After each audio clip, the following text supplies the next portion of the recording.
This story is titled, My Parents Favored My Sister My Whole Life. Then she found out I had $12 million, and my parents demanded I gave it to my sister because she deserves it more. Hey everyone, before we jump into today's video, I need your help. We've noticed the channel is losing some traction, and subscribing is one of the best ways you can support us. It's quick, free, and it helps us keep bringing you awesome content. Your support means the world. Let's keep this channel growing together. Thanks so much. Now let's start the video. Using throwaway for obvious reasons, some details changed to protect privacy. So I, Sarah, 38 female now, and I need to get this off my chest. You know those family dynamics where one kid can do no wrong while the other one might as well be invisible? Yeah, welcome to my life. Everything was actually pretty normal until I was 8. I was an only child, and while my parents weren't exactly the warm and fuzzy type, they were present, I guess. Mom would help with homework. Dad would take me fishing at Lake St. Clair sometimes. We weren't the Brady Bunch, but we were okay.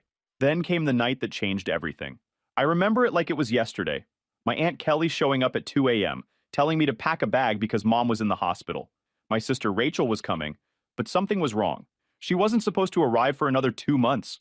The next few weeks were a blur of hospital visits and whispered conversations. Rachel was tiny, like really tiny. She looked like one of those baby dolls I had, except with all these tubes and wires. I wasn't allowed to touch her or even get too close. That was the first time I felt it, the invisible wall going up between me and the rest of my family. When they finally brought Rachel home, our house transformed into this sterile bubble. Mom became obsessed with germs. I'm talking industrial-strength disinfectant everywhere, hand sanitizer stations in every room, constant cleaning. The sharp smell of bleach still gives me anxiety to this day. But here's the part that really messed me up. Every time I showed even the slightest sign of being sick, I was shipped off to either Grandma Marie's or Aunt Kelly's place. And I mean every time. Sneeze once, pack your bags, slight cough, off to Grandma's you go. At first, I actually thought it was fun. Grandma Marie would bake cookies, and Aunt Qley had this cool collection of Nancy Drew books I was working my way through. But kids aren't stupid. After a while, you start to realize what's really going on. You're not being sent away for adventures. You're being treated like a threat. Like your very existence might harm your precious sister. I tried everything to get their attention in healthier ways. Seriously, everything. Got straight A's? Mom would barely look up from Rachel's latest doctor's appointment schedule. Won first place in the science fair with a project on renewable energy. Dad just asked if I could keep the display board in the garage because Rachel's sensitive to cardboard dust. Is that even a thing? The real kicker came when I was 12. I'd been practicing for months for the school talent show, teaching myself to play Bridge Over Troubled Water on the piano. Yeah, kinda on the nose, I know. The night of the show, Rachel had a fever of 99.1 degrees Fahrenheit. Guess who didn't have anyone in the audience? Meanwhile, 2 weeks later, the whole family, including both sets of grandparents, showed up for Rachel's 15-minute flute recital, where she basically murdered hot cross buns. Rachel figured out pretty quick how to work the system. By age 7, she had completely outgrown any actual health issues, but that didn't stop the show. Headache? Must stay home from school. Feeling tired? Someone else, guess who, needs to do her chores. Stressed about a test? Mom would literally call the school to get the deadline extended. I started spending more and more time in my room, burying myself in books about art history and antiques. Funny how life works out sometimes. My room became my sanctuary, mostly because Rachel claimed she was allergic to my lavender air freshener, so it was the one place she wouldn't invade. You know what's really messed up? Part of me was actually grateful when she'd fake being sick. At least then I'd get sent to Grandma Marie's, where someone would actually ask me about my day, or care about what I was interested in. Grandma was the one who first got me interested in vintage jewelry. She had this amazing collection of costume pieces she'd let me organize and catalog. Should have seen that as foreshadowing, I guess. The worst part wasn't even the obvious favoritism. It was the way they rewrote history to justify it. Rachel just needs more attention because she had such a rough start. Sarah's always been so independent. Sarah understands that her sister has special needs. No, I didn't understand. I was a kid who couldn't figure out why having a healthy immune system made me less worthy of love. Looking back now, I can see how those years shaped me. The constant message that I was somehow dangerous or inconvenient to have around, that doesn't just disappear. But hey, at least it taught me to be self-reliant. When nobody's checking your homework or caring about your achievements, you learn to be your own cheerleader pretty quick. High school. Most people either loved it or hated it. Me? I saw it as my ticket out. While Rachel was building her empire of drama in middle school, I was laying the groundwork for my escape. And let me tell you, nothing motivates you to succeed like knowing nobody's going to do it for you. Remember how I mentioned spending time organizing Grandma Marie's jewelry collection? Well, that actually taught me something important: the value of systematic organization and attention to detail. I applied that same mindset to everything in high school. My desk at home looked like something out of an organization magazine. Color-coded notebooks, perfectly arranged study schedules. Everything had its place. Rachel used to make fun of me for it, calling me Rain Man. Real nice, sis. But here's the thing about being invisible. Nobody's watching you fail or succeed, so you might as well do whatever the hell you want. I joined every club that wouldn't conflict with my part-time job at Carson's Diner. Shout out to Carol, the owner who actually remembered my birthday when my own parents forgot. Debate team? Check. National Honor Society? President. School newspaper? Editor-in-chief. The debate team was where I really found my groove. There's something incredibly satisfying about destroying someone's argument while maintaining perfect composure.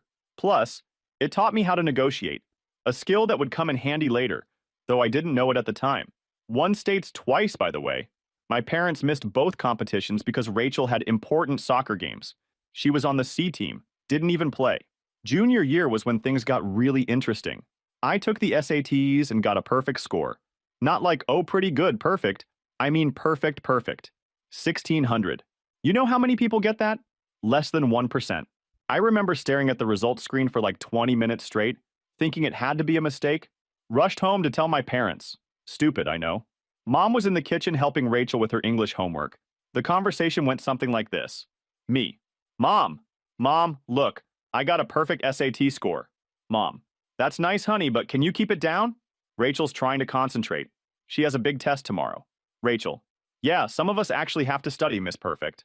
Mom. Rachel, sweetie, don't stress. You're just a different kind of learner.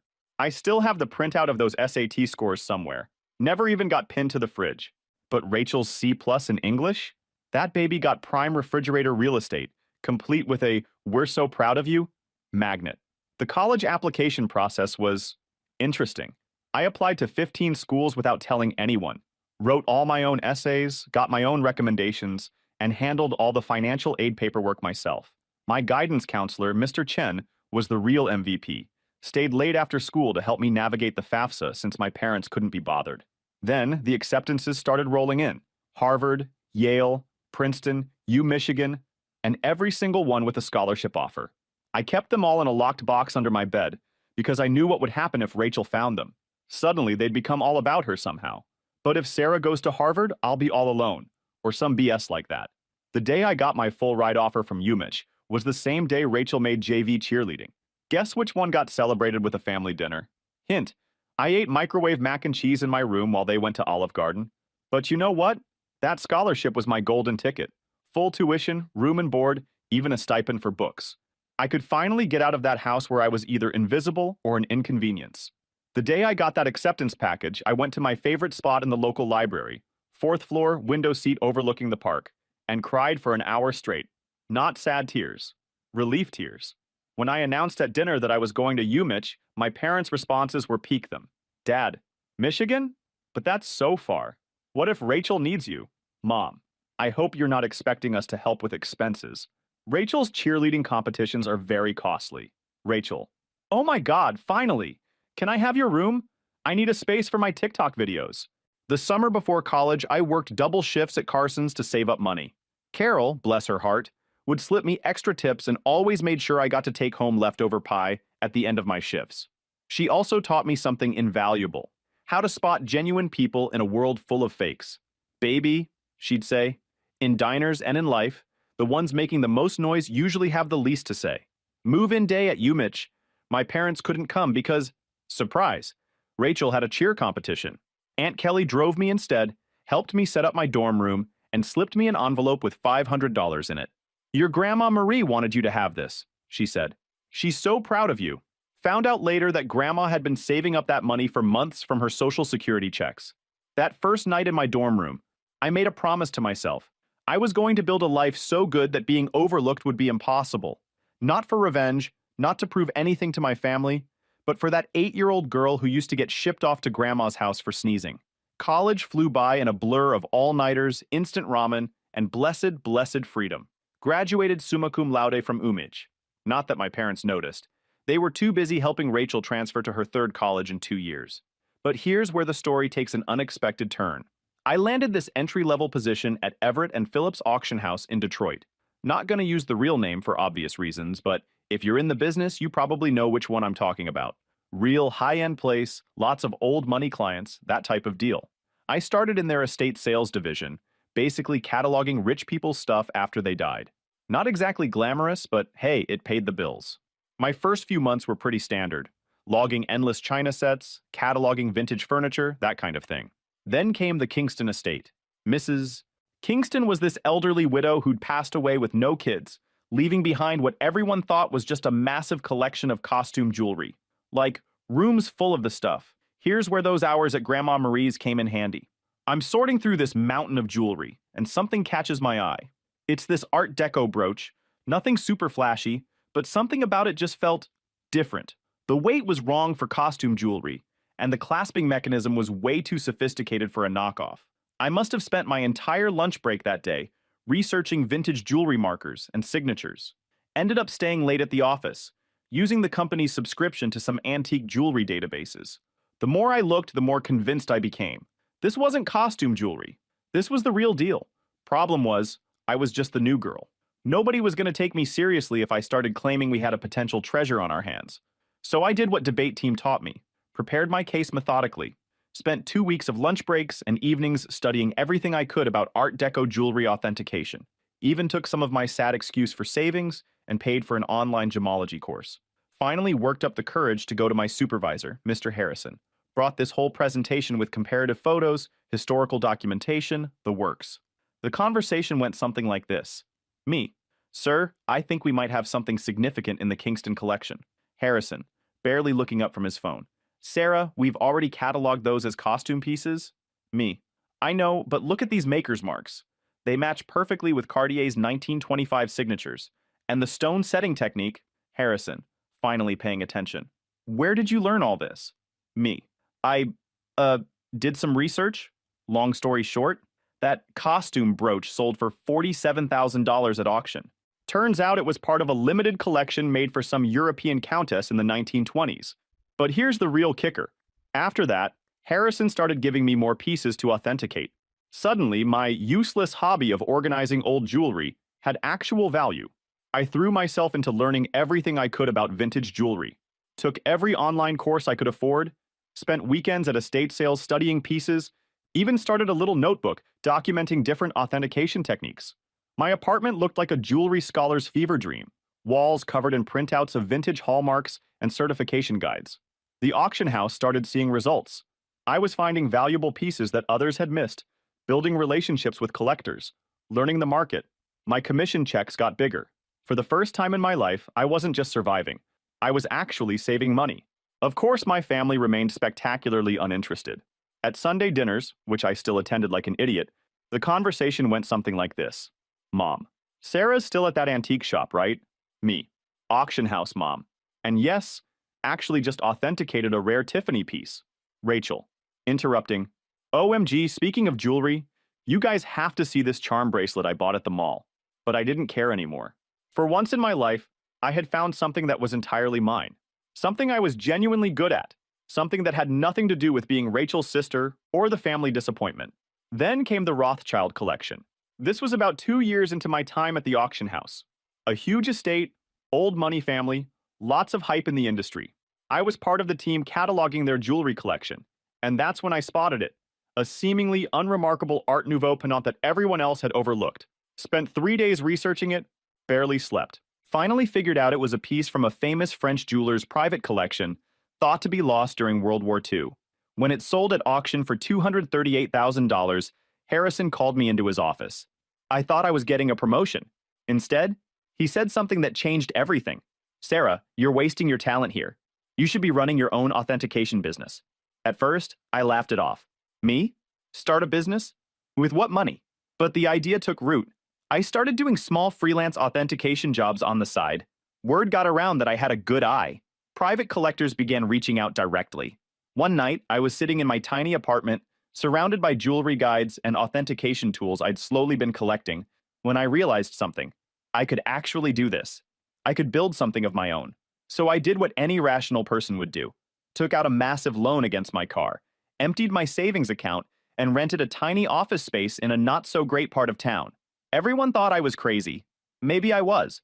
I converted storage room above a Chinese restaurant, no bigger than a college dorm room. The rent was cheap because it smelled like Kung Pao chicken 24/7, and the Wi-Fi only worked if you sat in the corner by the window. But it was mine. Those first few months were interesting. And by interesting, I mean terrifying.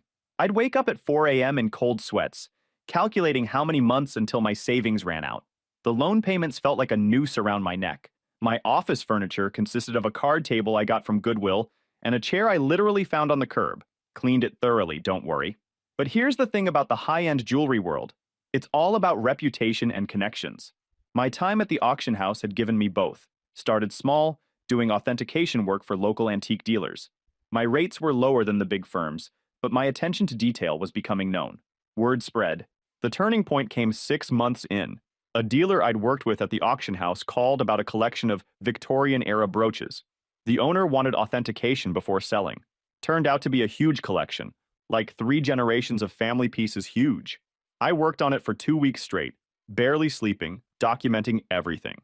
Found 2 incredibly rare pieces that had been misidentified as later reproductions. The owner was so impressed with my detailed report that she not only paid my fee, but also gave me a 10% commission when the pieces sold. That commission? $86,000. More money than I'd made in the previous 2 years combined. Suddenly, my phone started ringing more. A lot more. Private collectors who'd heard about my eye for overlooked pieces. Estate lawyers wanting consultation on inheritance pieces. Even my old auction house started sending me authentication work. Pretty sure Harrison was secretly helping spread the word. Thanks, boss. Year 2, I hired my first employee, Jenny, a recent gemology graduate who reminded me way too much of myself at that age. Smart as hell, but overlooked because she was quiet. She's now my head of authentication and literally worth her weight in gold. The business grew faster than I could have imagined. Moved to a real office downtown. Goodbye. Kung Pao chicken smell. Built a team of specialists. Developed a reputation for finding lost pieces. You'd be amazed how many important historical jewelry pieces are sitting in people's attics, misidentified as costume jewelry. But success brought its own challenges. The bigger we got, the harder it became to keep it quiet from my family. They still thought I worked at some antique shop. Rachel would make these condescending comments at family dinners. Rachel: Sarah, I have some old jewelry I was going to donate to Goodwill. Maybe your little shop would want it. Me: just authenticated a $1.2 million Fabergé piece that morning. Sure, I'll take a look. Mom still introduced me to people as my other daughter, she works with old jewelry or something. Meanwhile, I was being quoted in Forbes, under my company name thankfully, and had just opened our 3rd office location. The weird part? Keeping it secret became almost fun, like this private joke with myself. I'd sit there at Sunday dinner in my Target clearance outfit, actually Chanel, while Rachel bragged about her entry-level marketing job, knowing I'd just closed a deal worth more than her annual salary. Even started playing little games with myself, like wearing real Harry Winston pieces to family events, waiting to see if anyone would notice. They never did. Rachel once spent 20 minutes showing off her fancy $200 Michael Kors watch while I was wearing a vintage Patek Philippe worth more than her car. But the real challenge was managing growth. By year 5, we had offices in Detroit, Chicago, and New York. I was spending more time on planes than in my own bed. Built a reputation for discretion. Turns out lots of wealthy people want their jewelry authenticated without the world knowing about it. The money was substantial. Like, had to hire a team of financial advisors. Substantial. But I kept living relatively modestly. Bought a nice but not flashy house in a good neighborhood. Drove a high-end but not obvious car. The only place I really splurged was my home office. State-of-the-art authentication equipment, best security system money could buy, and a custom-built vault that would make Fort Knox jealous. The irony? They thought I was being frugal to afford helping them. Mom would say things like, "It's so sweet of Sarah to help out, she must be eating nothing but ramen to manage it." Meanwhile, I'd just authenticated a collection that netted me a commission bigger than their mortgage. You know what's weird about success? The more you have, the harder it becomes to explain to people who've always seen you as less. It's like trying to explain colors to someone who's only ever seen in black and white. They don't have the context for it. By this point, my company was doing incredibly well. We'd cornered the market on high-end jewelry authentication in the Midwest, and our reputation was solid gold, pun intended. But every Sunday, I'd still drive to my parents' house for dinner, playing the role of Sarah the modest antique shop worker. The cognitive dissonance was getting ridiculous. I'd spend my mornings on conference calls with Dubai collectors, afternoons authenticating pieces worth millions, then show up at my parents' house in carefully selected normal clothes to eat mom's overcooked pot roast while Rachel dominated the conversation with stories about her latest marketing triumph, usually something like getting her boss coffee without spilling it. One Sunday stands out particularly clear in my memory. I'd just finished a major deal, authenticated a lost Cartier piece that had been sitting in someone's safety deposit box for 40 years. The commission alone was 7 figures. Drove straight from that meeting to my parents' house, still riding the high of the successful authentication. Mom, Sarah, honey, is everything okay? Your clothes are looking a bit worn?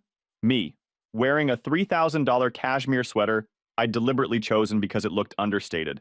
Oh, you know, trying to save money. Rachel, well, if you'd gotten a real job instead of playing with old jewelry. Dad, Rachel, be nice. Not everyone can be as successful as you. I nearly choked on my pot roast trying not to laugh. The monthly payments to my parents started around this time. Found out through Aunt Qley that they were struggling with Rachel's student loans and some medical bills. Mom had mentioned offhand that they might have to sell the house. Couldn't let that happen. Despite everything, it was still the house I grew up in. Set up an anonymous monthly transfer of $5,000 to their account. When they asked, I claimed I was contributing $1,000 of it by living on rice and beans. They assumed the rest came from Aunt Qley or other relatives. Rachel, of course, took credit for inspiring family members to help. The money helped, but it also changed things in ways I hadn't expected. My parents started treating me with this weird mix of pity and patronizing pride, like I was some kind of noble poverty case, sacrificing everything to help family. Meanwhile, Rachel's spending got more outrageous. She'd show up to dinner with new designer bags, claiming they were outlet finds. They weren't. I can spot a real Gucci at 20 paces. Started taking expensive vacations, posting all over Instagram about her blessed life. Pretty sure she was using my support money for her shopping sprees, but I bit my tongue. The irony was too perfect. Then came the college fund drama. Rachel announced she wanted to go back to school for her MBA. Another private university, of course. Nothing but the best for the golden child. Mom called me in tears about how they couldn't afford it. Me, maybe Rachel could look at state schools? They have good programs, too. Mom, oh, honey, you don't understand. Your sister needs to maintain certain standards. But speaking of helping, could you maybe increase your monthly contribution just for a few years? I bumped it up to $7,000 monthly. Didn't even dent my accounts, but watching them praise Rachel for taking initiative with her education while assuming I was living on ramen to help out, that stung a bit. The real kicker? I was teaching a guest seminar at the same business school Rachel wanted to attend. Not that my family knew that. The dean personally asked me to lecture about luxury goods authentication and business growth. Had to make up an excuse about why I couldn't make it to Sunday dinner that week. My own success started feeling like this separate life, like I was some kind of corporate superhero with a secret identity. By day, I was running a multi-million-dollar authentication empire. By night, well, Sunday evenings, I was just Sarah, the disappointing daughter who worked at some antique shop. The weight of the lie was getting heavier, though. Every time Rachel made a condescending comment about my career, every time Mom apologized to her friends about my modest lifestyle, every time Dad suggested I look for a real job, it got harder to stay quiet. Looking back, I think I always knew it would end dramatically. I just didn't expect it to implode quite so spectacularly at Thanksgiving. It started 2 weeks before the holiday. Mom called, crying about her back pain. She'd been diagnosed with a herniated disc, and the thought of cooking Thanksgiving dinner for 20 people was overwhelming her. Now, I'd love to tell you I offered to help purely out of kindness, but honestly, I was tired of pretending her dry turkey was edible. Me, why don't I handle the food this year? I can have it catered. Mom, oh honey, we can't afford a caterer. Me, don't worry about the cost. I've been saving up. Mom, sounding concerned. You're not taking out a loan, are you? I arranged everything through this high-end catering company I use for my business events. They do amazing work. The kind of food that makes you wonder why you ever bothered cooking yourself. Cost more than what my parents thought I made in 2 months, but whatever. Thanksgiving morning arrived, and I was actually feeling pretty good. Had my laptop with me because I needed to monitor an important online auction in Hong Kong. This incredible Art Nouveau necklace was up for sale, and I had a client very interested in authentication if they won the bid. The food arrived exactly on time, everything perfectly prepared. Rachel, of course, had to comment, "Store-bought stuffing? Really, Sarah? Mom's is so much better." This from the girl who once set off the smoke alarm trying to make toast. Mom kept apologizing to everyone about not cooking herself, but you could tell people were actually enjoying the food. Even Rachel shut up once she tasted the maple-glazed Brussels sprouts, which, by the way, cost more per plate than her weekly grocery budget. I stepped away between dinner and dessert to check my laptop. The auction was getting interesting, and I needed to be ready if my client won. Set up in my old bedroom, which Mom had kept exactly the same since high school.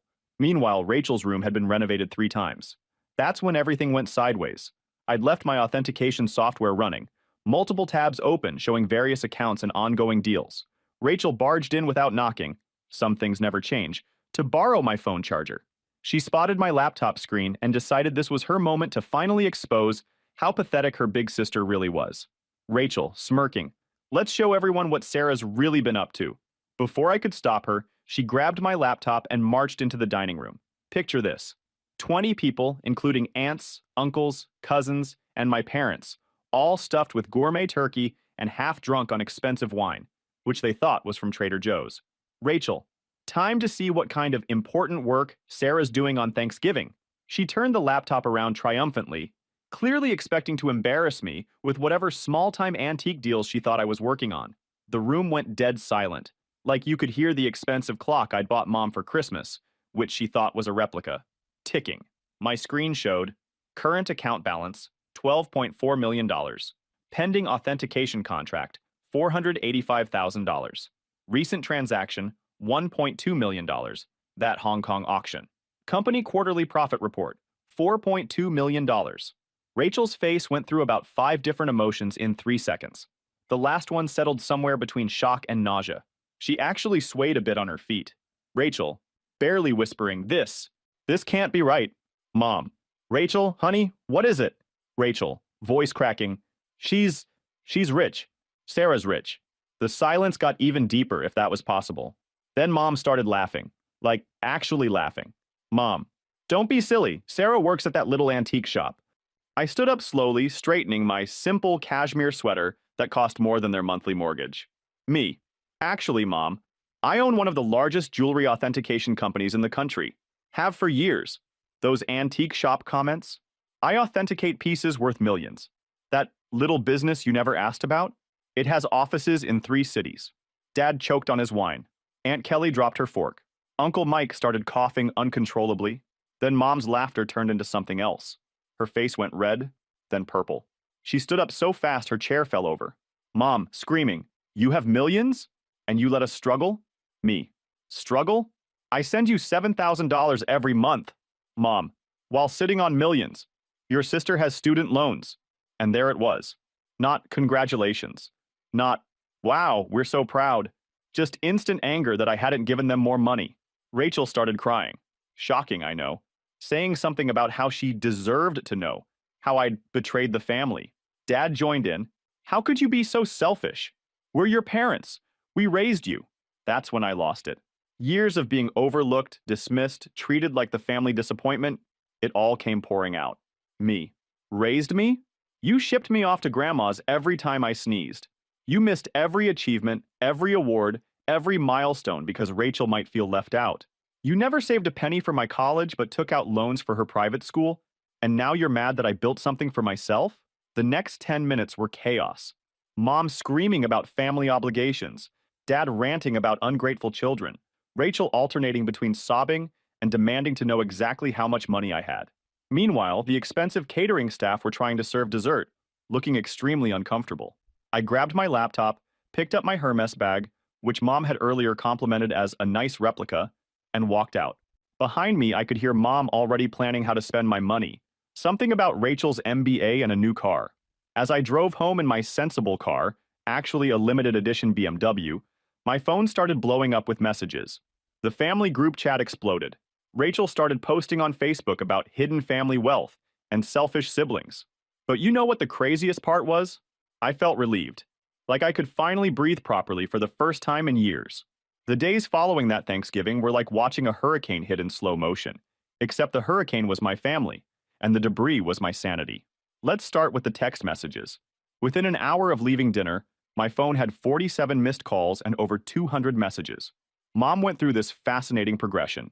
7:42 p.m. How dare you walk out on family? 8:15 p.m. We need to talk about this like adults. 9:03 p.m. Your sister deserves a share of your success. 10:30 p.m. I've already called a realtor about houses in better neighborhoods. 11:45 p.m. Why aren't you answering? This is your mother.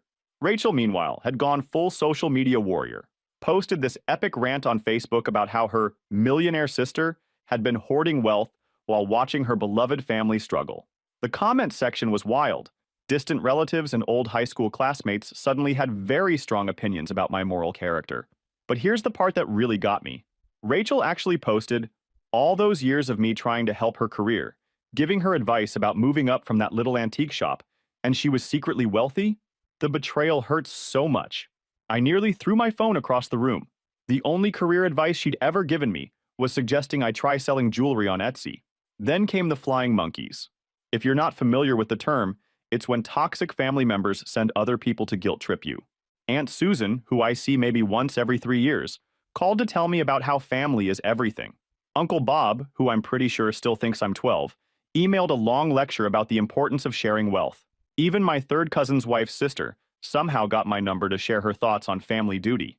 But the real fun started when they showed up at my office. Monday morning, I walked in to find Mom, Dad, and Rachel sitting in our reception area. They'd told Jenny, my receptionist, they had an appointment for authentication services. Rachel was clutching her Michael Kors bag like it might actually be worth something. The conversation went about as well as you'd expect. Mom, we've discussed it as a family. Me, a family discussion without the family member you're discussing? Mom, ignoring me. And we think it's only fair that you set up trust funds for everyone. Rachel needs at least $2 million to start her new life properly. Dad, and your mother and I would like to retire. We're thinking a beach house in Florida. Me, did you miss the part where I've been sending you $7,000 monthly? Rachel, that's nothing compared to what you have. You owe us. Me, I owe you? For what exactly? The years of being ignored? The missed graduations? The constant comparisons? Mom, don't be dramatic, Sarah. We gave you everything. Me? No, I gave myself everything. And you know what? I'm done. Right there, in my own office lobby, I pulled out my phone and canceled the monthly transfers to their account. Mom actually gasped like I'd slapped her. Rachel started doing her fake crying thing, but stopped real quick when she realized it wasn't working. That's when it got ugly. They refused to leave. I had to call security. Watching my 60-year-old mother being escorted out while screaming about ungrateful children was surreal. Jenny asked if I wanted to press charges. I said no, but I did have their names added to the building's do not admit list. The harassment continued for weeks. New phone numbers, fake email accounts, even tried to reach me through my company's customer service. I finally had to send a formal legal notice threatening harassment charges. That's when Mom played her final card. She called Grandma Marie. But here's the thing about Grandma Marie. She's smarter than all of them combined. Her response? Good for Sarah. About time someone in this family succeeded on their own terms. Mom didn't speak to her for 2 months after that. It's been 6 months since Thanksgiving. I moved to a new house with better security. Changed all my numbers. The company's doing better than ever. Turns out my family drama actually brought in some high-profile clients who appreciated my discretion with the whole situation. Rachel's still posting passive-aggressive updates about toxic wealth and family betrayal. Last I heard, she's telling everyone she's starting her own jewelry authentication business. Good luck with that. Mom and Dad finally stopped trying to contact me when I had my lawyer send them a formal letter detailing exactly how harassment charges would affect their lives. They're now telling everyone they never wanted my money anyway, and how they're praying for my soul. But you know what? For the first time in my life, I feel free. No more Sunday dinners filled with subtle jabs. No more downplaying my success. No more funding the Rachel show. My therapist says I'm finally setting healthy boundaries. I say I'm finally living authentically. So that's my story, Reddit. Thanks for letting me share it. Special shout out to the catering company. They sent me a Christmas card saying that Thanksgiving dinner was the highlight of their year. Edit. Since people keep asking, yes, I'm still in therapy. No, I don't regret cutting them off. And yes, Grandma Marie is doing great. She's coming to visit next month to help me catalog a new collection. But if you're interested in the scholarship program, there's info on our company website. And to Rachel, Since I know you're probably reading this, the Cartier bracelet you're wearing in your latest Instagram post is definitely a fake. Just saying.